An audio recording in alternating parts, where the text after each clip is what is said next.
اس سے پہلے یاسر عثمانی صاحب سے پوچھتے ہیں کہ یاسر عثمانی صاحب، آپ مکہ گئے، مدینہ گئے، القدس گئے، تو یہ بتائیں وہاں آپ نے کون سے وہ خاص اعمال دیکھے جو آپ پاکستانی نوجوانوں کو ترغیب دینا چاہیں؟ جزاکم اللہ خیر۔ میں تو سب سے پہلے تو اس بات پہ حیران ہوں کہ عربی میں کہا جاتا ہے کہ اذا حضر الماء بطل التیمم، جب جتنے بڑے بڑے اکابرین یہاں پہ موجود ہیں تو مجھ تک تو سوال ہی نہیں پہنچنا چاہیے تھا حضرت۔ ماشاء اللہ مفتی صاحب، دونوں مفتیان کرام نے بڑی خوبصورت باتیں کی ہیں۔ چند باتوں کا اضافہ، کیونکہ عربی میں یہ بھی کہا جاتا ہے کہ الامر فوق الادب، تو حکم بھی آپ کا ہے، تو اس حکم کی تعمیل کرتے ہوئے آپ نے ایک سوال مجھ سے کیا ہے، تو میں اس کا جواب دینے کی کوشش ضرور کرتا ہوں اور اکابرین اصلاح بھی فرما دیں۔ چند چیزیں جو یہاں پہ میں دیکھتا ہوں کہ یہ چاہے مکہ ہو، مدینہ ہو، مسجد اقصی ہو، عمومی طور پر فلسطین کی تمام مساجد اور اردن کی بھی تمام مساجد، عموماً شام کی جتنی بھی مساجد ہیں، اور ہمارے امریکہ، برطانیہ، یورپ میں بھی یہ ماحول ہے۔ یہ ماحول پاکستان میں نظر نہیں آتا۔ وہ کیا ہے کہ مسجدیں جو ہے وہ صرف مردوں کے لیے ایک مصلی نہیں ہے، مساجد جو ہے وہ پورا ایک کمیونٹی سینٹر ہوتی ہیں، جس میں ایکسس جو ہے وہ تمام عمر کے تمام طبقوں کے لیے ہوتا ہے، نوجوانوں کے لیے بھی ہوتا ہے، بڑوں کے لیے بھی ہوتا ہے، بچوں کے لیے بھی ہوتا ہے، خواتین کے لیے بھی ہوتا ہے۔ ممکن ہے کہ پاکستان میں کچھ ایسے سینٹرز ہوتے ہوں، اب پاکستان کے ڈائنامکس کیا ہے وہاں کے علماء بہتر سمجھتے ہوں گے،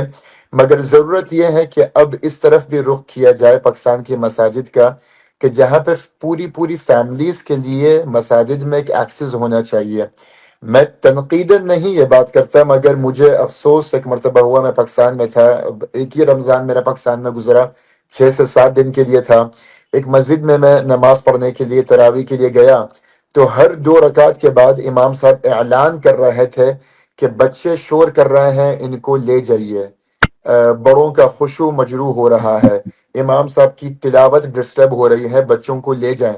جب ہم نے بچپن سے ہی مساجد میں اپنے اعلانات کر کے بچوں کو مسجد سے دور کر دیا، اور بچوں کو انگلی پکڑا کے والدین نے یا والد نے اپنے برابر میں کھڑا کر کے نمازیں نہیں پڑھائی ہیں، جب بچپن سے ہی ہم نے ان کو مساجد میں نہیں لے کے آئے ہیں، تو انہوں نے باہر پھر بیڈمنٹن اور کرکٹ اور چائے کے ڈھابوں میں تو وقت گزارنا سیکھا انہوں نے۔ تو ہم نے بچپن سے ہی وہ ان کی تربیت نہیں کی ہے، وہ ماحول پیدا نہیں کیا ہے۔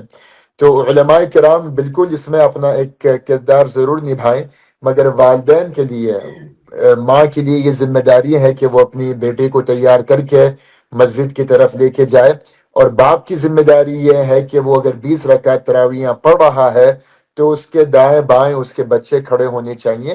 اور وہ ان کے ساتھ نماز پڑھیں، اور صفوں کے بیچ میں ہی پڑھیں۔ جب بچوں کو آپ بولیں گے کہ مسجد نہ آؤ کیونکہ ان کے شور شرابے سے مسجد کا ماحول خراب ہوتا ہے، یا ان کو صفوں میں دور کھڑا کر دیا جائے، باپ کے سائے پہ اگر وہ نمازیں نہ پڑھیں تو پھر وہ شرارتیں زیادہ کرتے ہیں۔ تو میری تو خواہش یہ ہے کہ ایسا ماحول بھی پیدا کیا جائے جہاں پہ مساجد میں بچوں کے آنے پہ کسی بھی اعتبار سے پابندیاں نہ ہوں۔